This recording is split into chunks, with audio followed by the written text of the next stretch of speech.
Through tear-stained eyes, Sarah Martinez's trembling fingers dial 911 on her father's old flip phone. She glances at his motionless body slumped against the bedroom door, remembering how strangely he'd been acting moments before, stumbling around the house, calling her by her mother's name, and mumbling incoherently before collapsing, accidentally trapping them both inside. The bedroom feels smaller than ever, its pale blue walls closing in as the evening shadows stretch across the floor. Sarah had always loved this room, with its constellation of glow-in-the-dark stars her father had meticulously arranged on the ceiling last Christmas. Now those same stars seemed to mock the chaos unfolding beneath them. Just 3 hours earlier, everything had been normal. She'd been sitting at the kitchen table, working on her math homework while her father prepared dinner. The sound of his humming, a habit he'd developed to fill the silence since her mother's passing 2 years ago, had been comforting.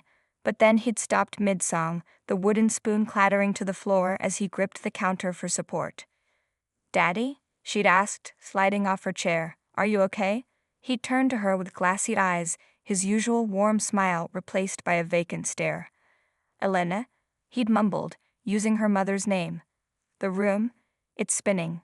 Sarah had frozen, her 8-year-old mind racing to make sense of the situation. She'd watched as her father stumbled away from the stove, narrowly missing the pot of boiling pasta. His normally steady hands had knocked over a glass of water, sending it shattering across the tile floor. Let's go lie down," he'd slurred, reaching for her hand but missing. "Just need to rest, Elena." She'd followed him upstairs, her heart pounding with each unsteady step he took. The way he swayed reminded her of the inflatable tube men outside car dealerships, but there was nothing amusing about this. When they reached her bedroom, he'd practically fallen through the doorway, his body crumpling against it as the door swung shut behind them. Now, Sarah presses the phone closer to her ear, willing someone to answer. The lock on her bedroom door has been broken for months, another item on her father's endless to-do list, but his weight against it makes it impossible for her small frame to push open. Her eyes dart to the digital clock on her nightstand, 6:47 p.m. The red numbers blur as fresh tears well up. She should be eating dinner right now, telling her father about the gold star she'd earned in spelling today.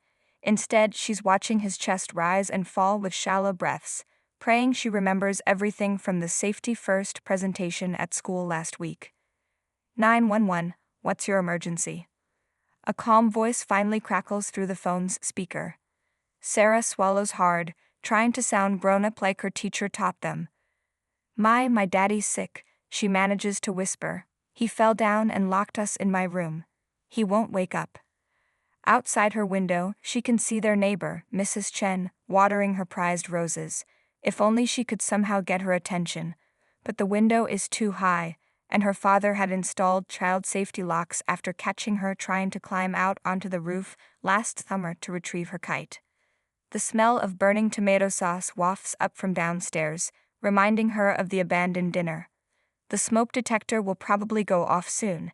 Sarah clutches her stuffed giraffe, Mr. Spots, with her free hand squeezing him for courage as she turns back to face her father's still form. "Please hurry," she whispers into the phone, her voice breaking. "Daddy was acting really weird before he fell. He thought I was mommy, but mommy's in heaven. He never forgets that. Something's really wrong." She doesn't know it yet, but this moment, this single act of bravery, is about to change both their lives forever. Dispatcher Jenny Thompson's night shift had been mundane until the call comes in. Her heart stops when she hears a child's terrified whisper, "Please help, something's wrong with my daddy. He locked us in and now he won't wake up." The veteran dispatcher knows these first few minutes are crucial, especially with a young child as her only lifeline.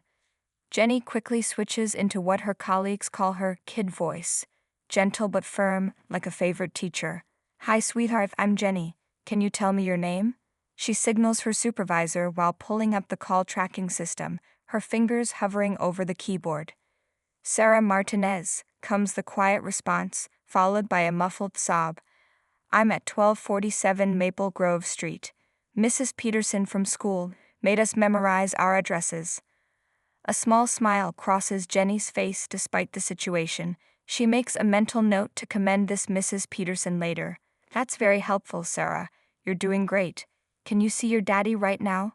Through the headset, Jenny hears rustling sounds, then Sarah's voice returns, shakier than before. Yes, he's by the door. His face looks weird, kind of gray, and there's sweat on his forehead even though my room is cold. Jenny's fingers fly across the keyboard, relaying the symptoms to the emergency response team already en route. 15 years on the job has taught her to trust her instincts, and something about this call feels different from the usual medical emergencies. Sarah, has your daddy been sick recently, or acting differently? Jenny keeps her voice steady while watching the GPS dots of approaching emergency vehicles inch closer to Maple Grove Street. He's been really tired, Sarah explains, her words tumbling out faster now. This morning he put orange juice in my cereal instead of milk, and he didn't even notice. And yesterday. There's a pause, followed by a sharp intake of breath. Yesterday he forgot to pick me up from soccer practice. He's never forgotten before, not even when he's really busy at work. The dispatcher's trained ear picks up another sound in the background, heavy, labored breathing. Can you tell me if your daddy is breathing normally, Sarah? It sounds funny, like when I had asthma last year, but different, and he keeps making these little sounds, like he's having a bad dream. Sarah's voice drops to an even quieter whisper. Jenny, I'm scared. What if he's dying like Mommy did? Jenny's heart clenches at the question. She glances at her monitor. 3 minutes until first responders arrive. Listen to me, Sarah. You're being incredibly brave, and help is almost there. I need you to do something very important for me, okay? Okay, Sarah replies, trying to sound stronger than she feels. Go to your window. Can you see the street from there? Yes, but I can't open it. Daddy put special locks on after the kite incident. Jenny makes a mental note of the child safety locks, information the firefighters might need. That's all right. Just watch for the flashing lights. They'll be there very soon. While we wait, why don't you tell me about this kite incident? As Sarah launches into the story about her runaway dragon kite, Jenny picks up the sound of approaching sirens in the background of the call. She knows this technique well. Keeping a child talking about something familiar helps calm them down while maintaining their focus. I can see them, Sarah suddenly exclaims. There are police cars and a big red truck. That's right, Jenny confirms, watching the GPS markers converge on her screen. Now, Sarah, you're going to hear some loud noises soon. The firefighters might need to break down the door to help your daddy. Don't be scared, that's exactly what they're supposed to do. Through her headset, Jenny hears the distant sound of heavy boots on stairs and authoritative voices calling out. She silently prays they'll get to that room in time, knowing that for Sarah Martinez, these next few moments will feel like an eternity. As Jenny keeps Sarah talking, she uncovers alarming details.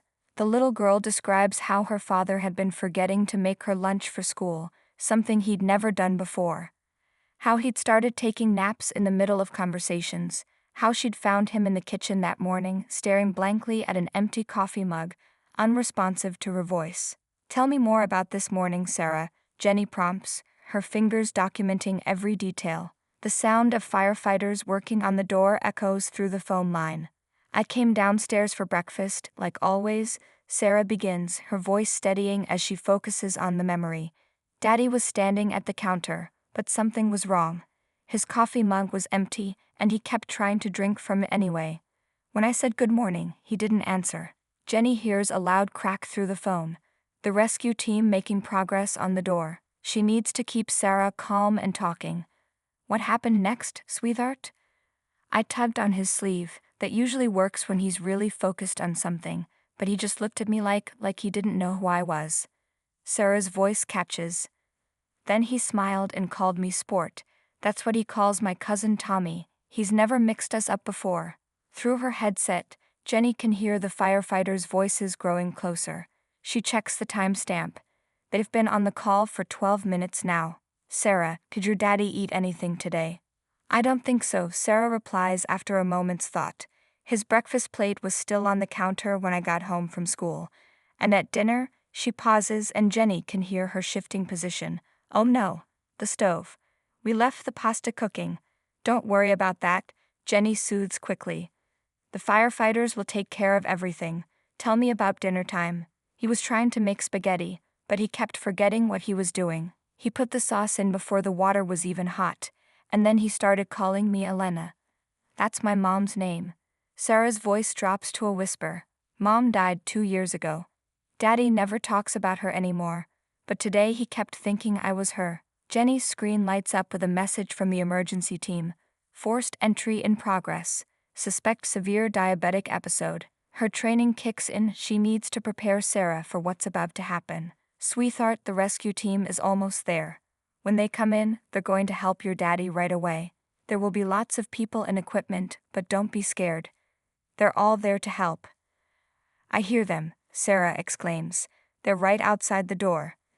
Then, her voice becomes anxious again. But what about Daddy? He's still leaning against it. What if they hurt him?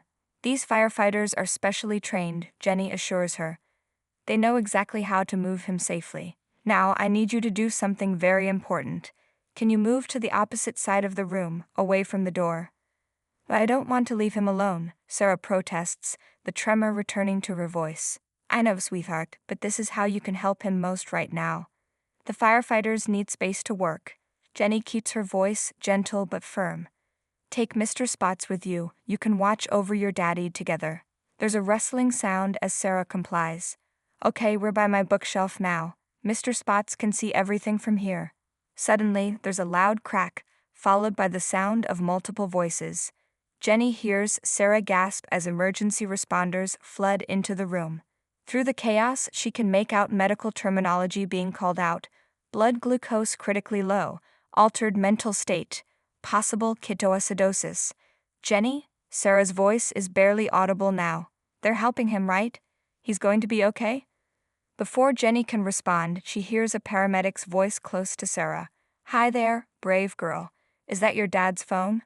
Why don't you let me talk to the dispatcher while you help us take care of your father? When first responders finally break down the door, they find Sarah cradling her father's head in her lap, reading him her favorite storybook to keep him company. The paramedics quickly identify the signs of severe diabetic ketoacidosis, a life-threatening condition that had been silently developing for weeks. One EMT later remarks that another hour without treatment could have been fatal. Sweetheart, we need to check your daddy's blood sugar, says Lisa Chen, the lead paramedic, kneeling beside Sarah. She pulls out a small device with a tiny needle. Can you be my special assistant? Sarah nods bravely, though her eyes widen at the sight of the needle. She keeps one hand firmly gripped on her father's shoulder while clutching Mr. Spots with the other. The giraffe's long neck droops as she watches Lisa prick her father's finger. Blood glucose is 28. Lisa announces to her team, her professional calm masking her concern. The number means nothing to Sarah, but the sudden flurry of activity around her father tells her everything she needs to know. I brought his wallet, Sarah pipes up, pulling the worn leather billfold from her pocket. It has all his important cards. Mrs. Chen next door says you should always keep important cards handy in an emergency. The paramedics exchange glances. This little girl's presence of mind is remarkable. As they prep an IV line, Sarah continues talking to her father, her voice steady despite the chaos around them. Remember this part, Daddy? She holds up her book, where the wild things are, even as the medical team works around her. This is where Max sails home because he misses his mom's cooking. You always do the monster voices better than me, but I'll try. Blood pressure's dropping. One EMT calls out. We need to move him now. Lisa gently touches Sarah's shoulder. We're going to take your daddy to the hospital now, okay? Can you help us by telling us if he has any allergies? No allergies, Sarah recites promptly. But he gets a funny rash from strawberries sometimes. I wrote it down in my emergency notebook. She reaches under her bed and pulls out a glitter-covered composition book, its pages filled with carefully printed information in a child's handwriting. The paramedics quickly scan the notebook while preparing Mr. Martinez for transport. Among crayon drawings and sticker decorations, they find crucial medical history, his recent symptoms, medications, and even the name of his primary care physician. You've been keeping track of all this? Lisa asks, amazed by the detailed observations. Sarah nods solemnly. Daddy started acting different 3 weeks ago.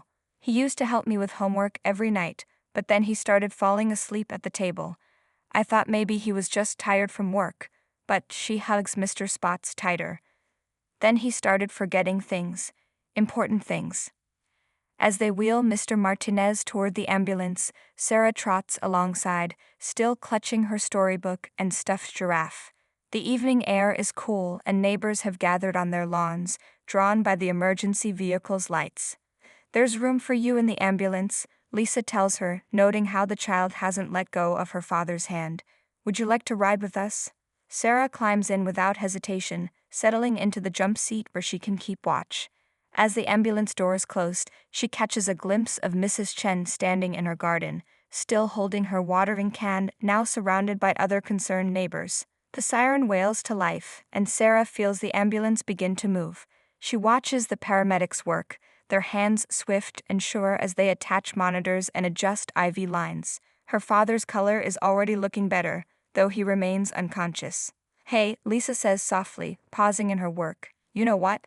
I think you saved your daddy's life today." Not many 8-year-olds would know exactly what to do in an emergency like this. Sarah manages a small smile, her free hand still gripping her father's. "I just did what Daddy always tells me," she whispers.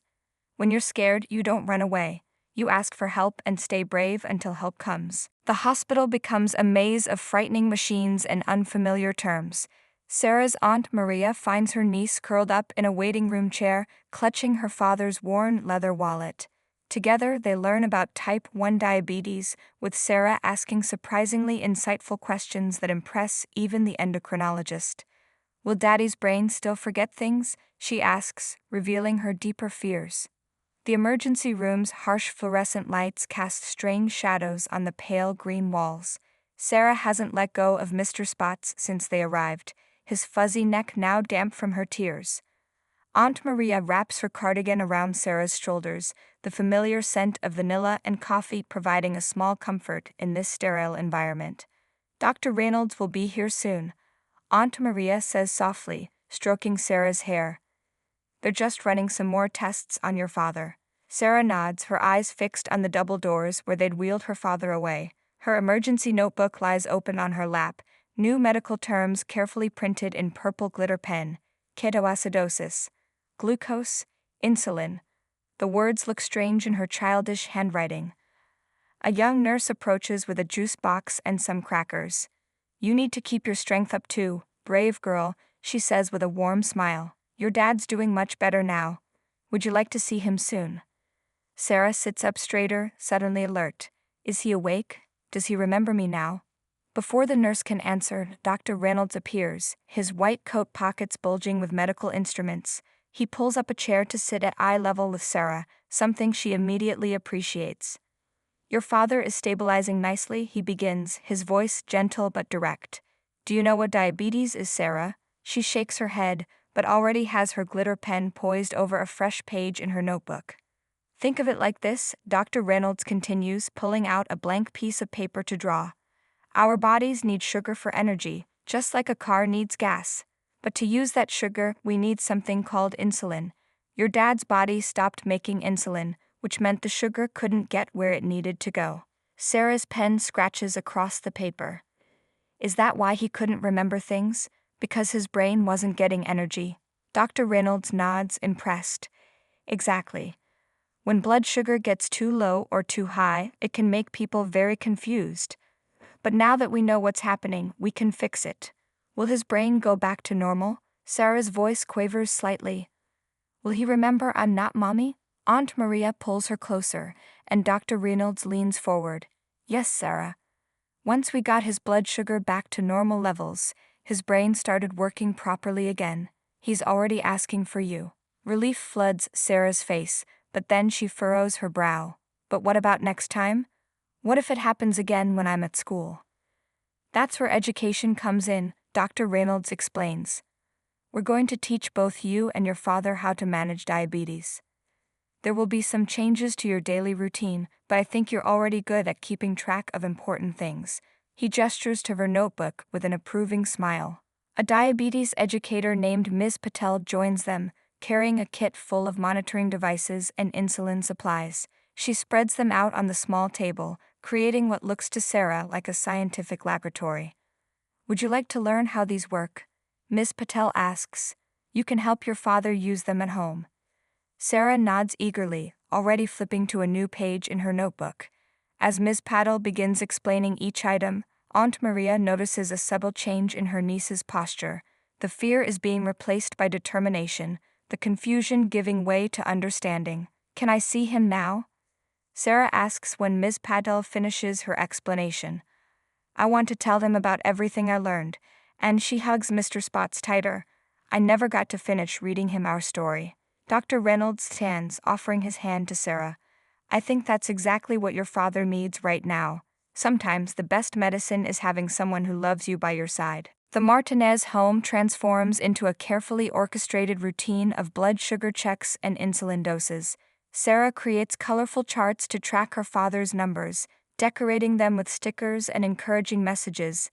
When Mr. Martinez becomes frustrated with the strict regimen, it's his daughter's unwavering determination that keeps him going. "Remember what the doctor said, Daddy? We're a team now." Their kitchen counter, once cluttered with takeout menus and bills, now hosts a dedicated diabetes station. Sarah has covered a plastic storage container with superhero stickers, organizing the testing supplies with military precision. Each compartment is labeled in her careful handwriting, complete with small drawings to make everything clear. Morning test strips, emergency glucose tablets, after-dinner insulin.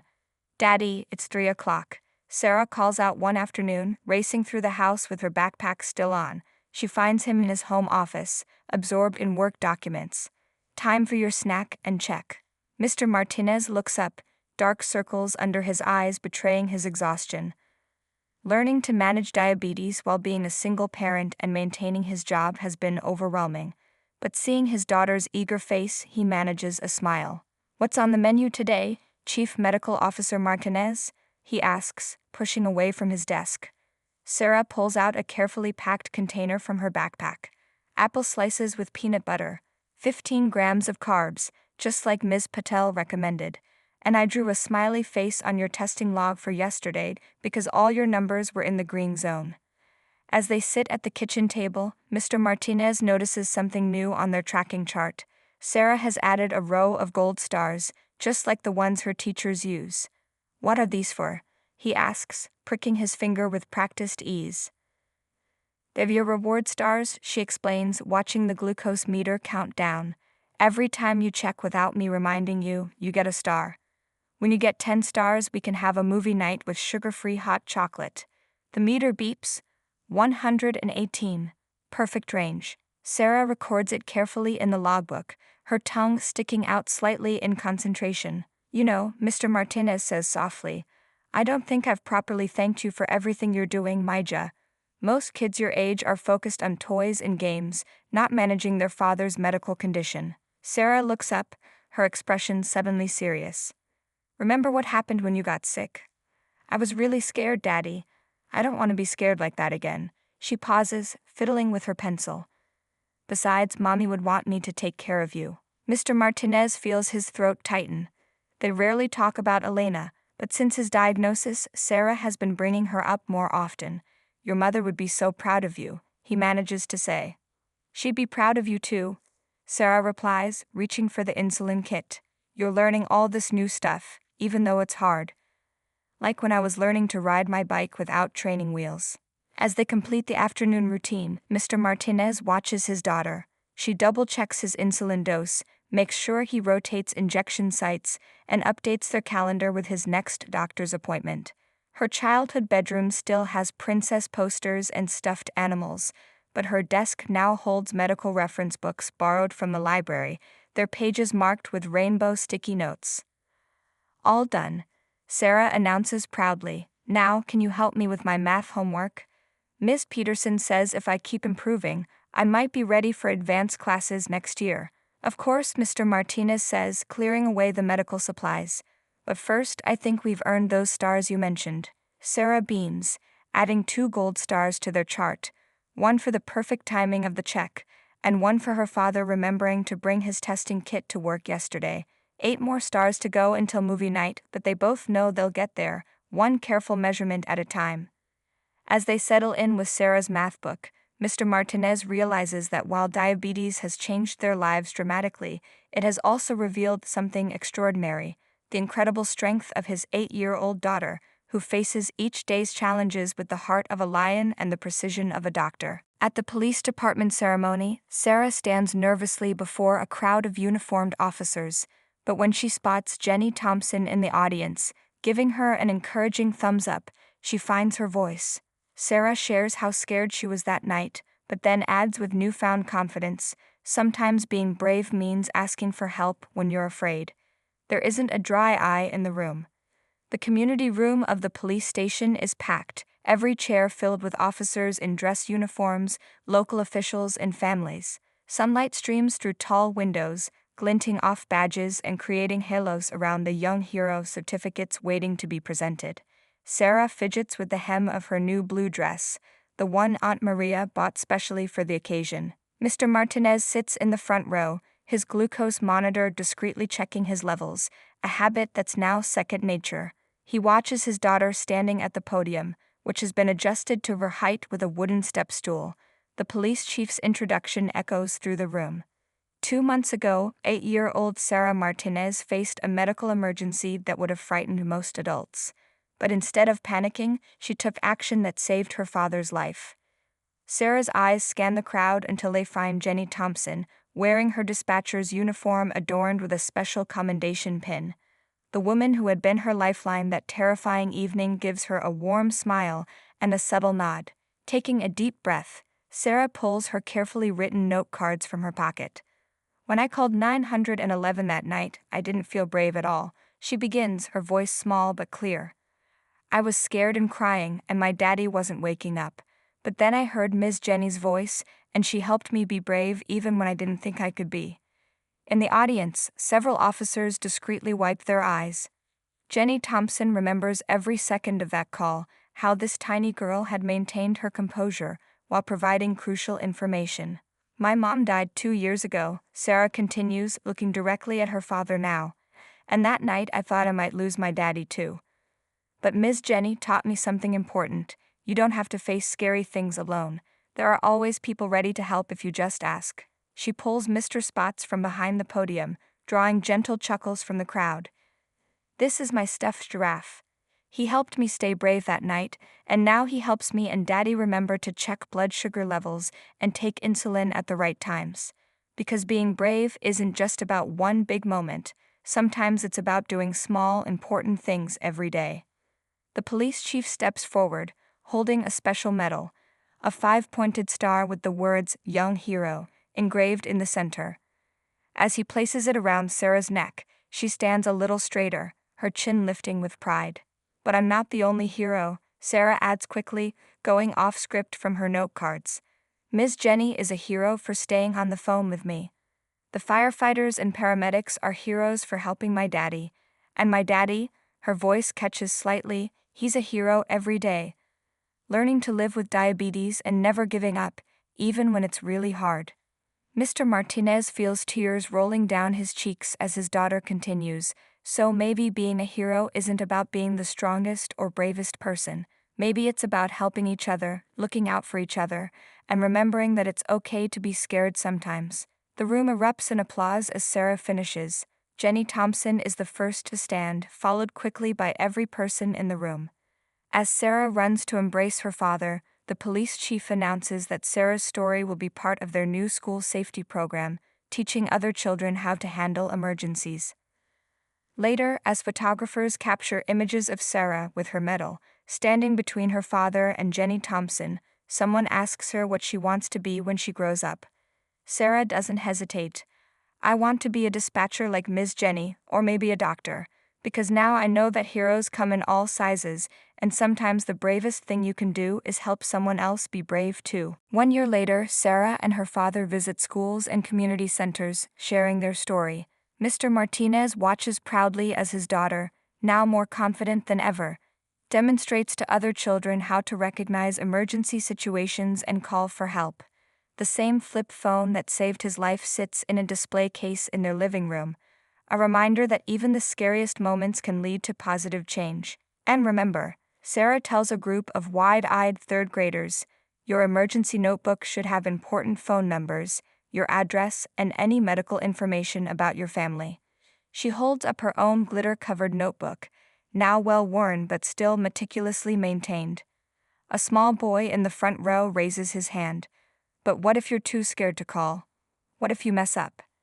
Sarah smiles, remembering her own fears that night. Being scared is normal, she explains, pulling Mr. Spots from her backpack. My giraffe here helped me stay brave. The most important thing is to call for help anyway. The dispatchers, like my friend Ms. Jenny, are trained to help you, even if you're crying or confused. Mr. Martinez stands at the back of the classroom, checking his glucose levels, now a seamless part of his daily routine. His diabetes is well controlled these days, thanks largely to his daughter's unwavering support and organizational skills. As he watches Sarah field questions from the children, he marvels at how much she's grown. The presentation moves to the practical portion, where Sarah and her father demonstrate the proper way to call 911. They've set up a practice station with disconnected phones, letting each child practice giving their address and describing emergency scenarios. Great job, Sarah encourages a shy girl who's just completed the exercise. See, you remembered everything, your address, your mom's medical condition, and you stayed calm. That's exactly what I had to do when my daddy needed help. During the break, Sarah's former dispatcher, Jenny Thompson, often joins them. She's become a regular part of their presentations, adding her professional perspective while maintaining a special bond with Sarah. Today she watches from the doorway, smiling as her young protege handles the class with natural ease. You know, Jenny tells Mr. Martinez quietly, we use Sarah's call in our training program now. She did everything right that night, and her emergency notebook idea has become part of our community safety recommendations. Mr. Martinez nods, his throat tight with emotion. She saved more than just my life that night, he confides. She gave me a reason to stay strong through all the challenges of managing diabetes. Every time I feel frustrated with the constant monitoring and medications, I remember how she never gave up on me. The afternoon concludes with Sarah showing the children her father's diabetes management chart, now a sophisticated system color-coded with markers and decorated with encouraging stickers. Sometimes the scariest things become normal, she explains, especially when you face them together. As they pack up their presentation materials, a school counselor approaches with tears in her eyes. Your story touched me deeply, she says. Would you consider speaking at our parent-teacher conference next month? We have many families dealing with chronic illnesses, and your perspective could help them enormously. Sarah looks at her father questioningly. He checks his calendar, the one where Sarah still tracks his medical appointments alongside her school events and their special father-daughter activities. I think we can manage that, he says with a smile. As long as it doesn't conflict with our movie night. We've got a perfect streak of glucose readings this month, and someone promised me sugar-free popcorn. Walking to their car, Sarah clutches Mr. Spots and her presentation materials. Daddy, she says thoughtfully, remember when you used to tell me that guardian angels watch over us? I do, Wyja. Well, I think sometimes we get to be guardian angels for each other. Like that night when I called 911, and now when we help other families learn about emergencies in diabetes. Mr. Martinez hugs his daughter close, remembering how far they've come from that terrifying night. You're right, Sarah. And you know what? I think your mom would say the same thing. The setting sun casts long shadows as they drive home, where that old flip phone sits in its display case, a testament to the night when a little girl's bravery changed not just 2 lives, but an entire community's approach to emergency preparedness and family support.